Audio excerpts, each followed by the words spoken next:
Coming up, everyone defends home court in Tuesday's Game 2s. This is Locked On Game to Game, NBA. Every game, every team, every angle. Locked On Game to Game, your team every day. Welcome in. You're listening to Locked On Game to Game NBA. Local experts join us to go over the playoffs, matchups from last night in the National Basketball Association. I'm your host, Kainani Stevens. Thank you for making Locked On your first listen every single weekday. Boston Celtics took both games at home and have full control of their series with the Hawks as things now head down to Atlanta. Locked On Hawks and Celtics recap Game 2 from the TD Garden.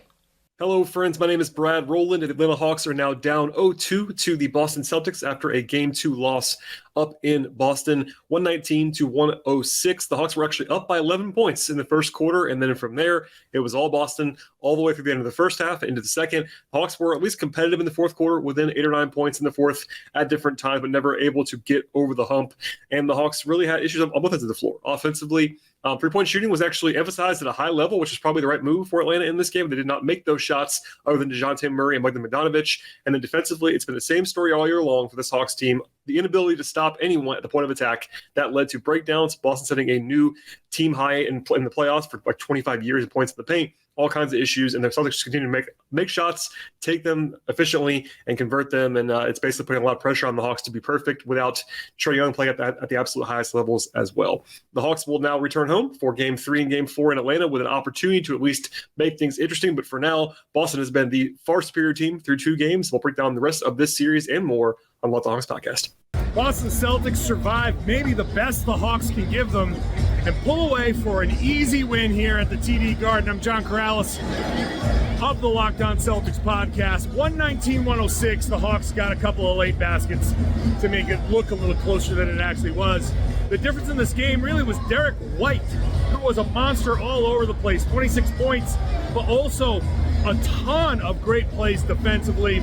The Celtics were able to turn the Hawks over and get a lot of points in transition, get a ton of points in the paint. That's where they won this game. They outscored the Hawks by nearly 20 points in the paint, and that really counteracted what the Hawks did. They shot well, the Hawks did. They rebounded well. They did all the little things in the margins that would normally win a game, but the Celtics the defense was too good, and so was Derek White. Now the Celtics head into Atlanta with a 2-0 lead and really in control of this series. The Cavs took a 20-point lead into halftime and easily won Game 2 of their series to tie it up with the Knicks. Locked On hosts with both sides have more on Cleveland's first playoff win in 5 years.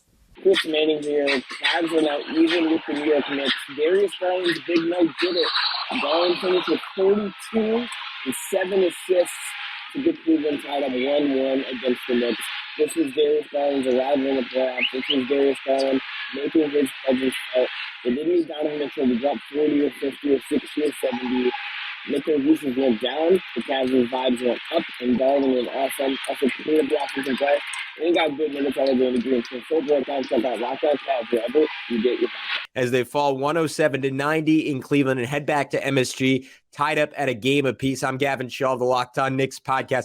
The difference for Cleveland tonight, they could not find a fifth guy in game number 1. Well, they found him in this one. It was Karis LeVert who poured in 24 points, and honestly, it made Cleveland feel kind of unguardable. Darius Garland was cooking. Evan Mobley and Jared Allen played with far more aggressiveness and physicality on both sides. And the Knicks just weren't up for the task. Jalen Brunson was getting targeted on defense over and over and over again. The Knicks couldn't find ways to either scram him out of the matchup or provide enough help without getting hurt in other places. And then offensively, it felt like both him and Julius Randle took a lot of bad shots. And the Knicks ball movement was just essentially non-existent in their defense. Pretty much no one else helped for New York. Another bad game for RJ Barrett. Emmanuel quickly, MIA. Quinn Grimes still couldn't get his shot going. The Knicks are going to need a far better performance. The Clippers could not overcome a combined 63 points from Devin Booker and Kevin Durant last night, says they fell in Game 2 to the Suns. Locked On Clippers reviews the loss as LA heads back home with the series tied at 1. The LA Clippers lose Game 2 to the Phoenix Suns. They made them work for it, though. Kevin Durant, Devin Booker, Chris Paul, DeAndre Ayton, Torrey Craig, all 5 starters for the Suns in double figures, and it took a big night for all of them to get the job done. Hi, I'm Darian Vaziri, host of Locked On Clippers, and I thought that the Clippers, outside of Kawhi Leonard and Russell Westbrook, just didn't have a good game offensively, missed a ton of open shots. As far as Kawhi Leonard, I think he's been the best player in the series through the first 2 games. He has attracted multiple defenders. He's made his own shots. Russell Westbrook's also been good. I think the defense has been okay, but the Phoenix Suns shot making came through tonight. Devin Booker, Kevin Durant, each with over 25 points. Chris Paul started getting going in that fourth quarter. For the Clippers, do you play Robert Covington? Go with a small ball lineup and switch everything. They tried it late, but there weren't the best defenders out there for the Clippers. Can you do it without Paul George? A lot of questions to be asked. Going to be talking about it all on Locked On Clippers. That's a wrap for this edition of Locked On Game to Game NBA. Now that the playoffs are here, you have to make sure that you're subscribed to Locked On NBA and your favorite team's Locked On podcast on YouTube and wherever else that you get your podcasts from. I'm Kainani Stevens. This has been Locked On Game to Game.